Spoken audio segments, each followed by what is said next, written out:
Hey, what's going on there, everyone? It is TechWares. Today is August 14th, 2025. I came across this article. It actually was released today, Thursday, August 14th, 2025. Intel Lunar Lake CPUs or Intel Lunar Lake updated PL2 setting can yield up to 30% higher game performance. So, give me a second. Let me just I lost it. Anyways, so they recently published the MSI Claw 8 AI Plus A2 VM review. I hate that name, by the way. Claw 8 AI Plus. I hate that name. Anyways, uh, which is the only gaming handheld device to utilize the Intel Core Ultra 7 258V. That is the Lunar Lake CPU. Of course, it features 4 E cores, 4 P cores, and the ARC 140V XE2 GPU. XE2, that's the second gen of a ARC graphics architecture or XE2 architecture. So during their testing, they said we ran the handheld device at its stock out of the box setting to see what the results are in gaming and how it compares to other mostly AMD based handhelds, because yeah, as we know, majority of PC gaming handhelds on the market are AMD based.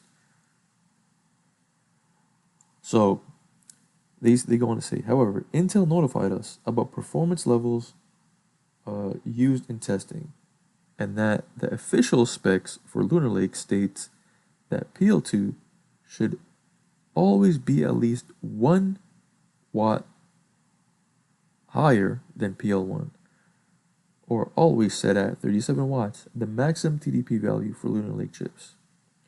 This means that whenever a CPU can extract an additional boost, it will, yielding up to 30% more performance, as we have seen in our own testing.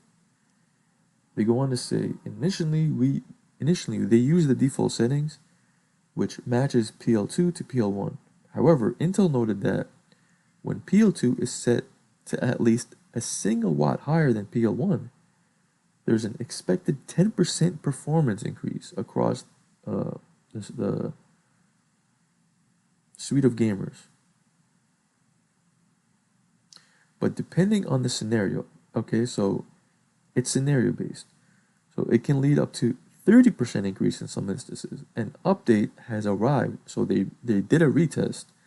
So an update has arrived for the MSI Center M app, which locks PL2 to always be at least 1 watt higher than PL1. So it changed. They released an update. Now it's always set as 1 watt higher than PL1. They go on to say, as a result, you can no longer match the two. Okay? It was only possible before the update.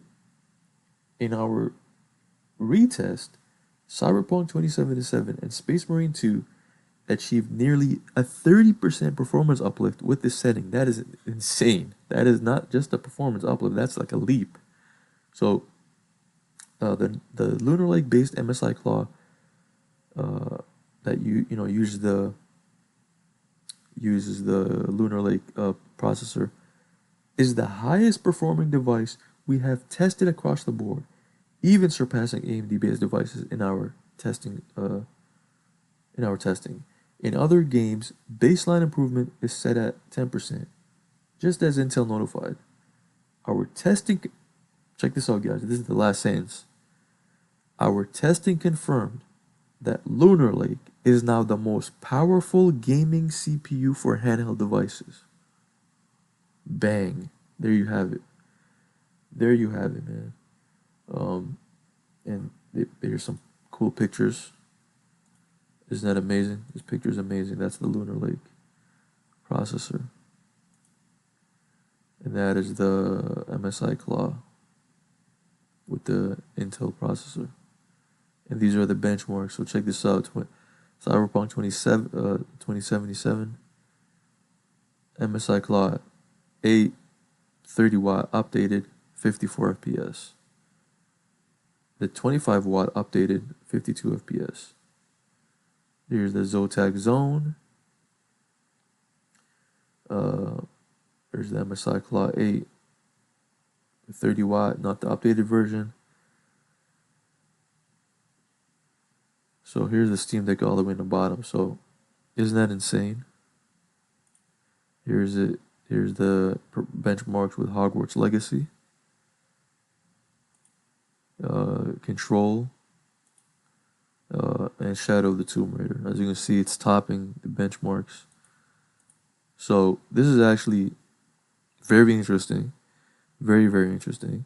I want to see more Intel Lunar Lake based handhelds on the market. Everyone's releasing an AMD handheld. They're not really interesting. They're almost all the same. They're not interesting. Also, I want maybe in the future for Valve to also release an Intel edition Steam Deck. I mean, why not? Why not? You already have an AMD based Steam Deck. Why not release an Intel edition Steam Deck?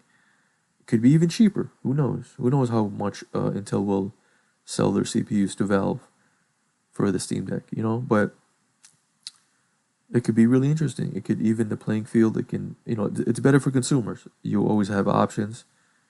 But yeah, it is official. As of August 2025, Intel Lunar Lake CPUs are the most powerful gaming CPUs for handheld devices. And also, I think this is not going to change with the upcoming Intel Panther Lake. I think Panther Lake is going to be even more powerful than Lunar Lake. Not only in like mobile laptops and things like that, but also handheld gaming devices like the MSI Claw. So I think the most interesting part about Panther Lake is the graphics architecture, is the integrated graphics, the XE3 graphics, based on not Celestial but XE3. But yeah, that's it for today, guys. This video is already long enough. Let me know what you guys think in the comments. Do you guys want to see more Intel-based gaming handhelds? Do you guys want wish Valve would release Intel Edition Steam Deck? Let me know what you think in the comments, man. I'm just a tech nerd. I'm a geek. I love this stuff. It's Tech Wars. Take care, everyone. Peace. Have a great day. Or a great night. Whatever.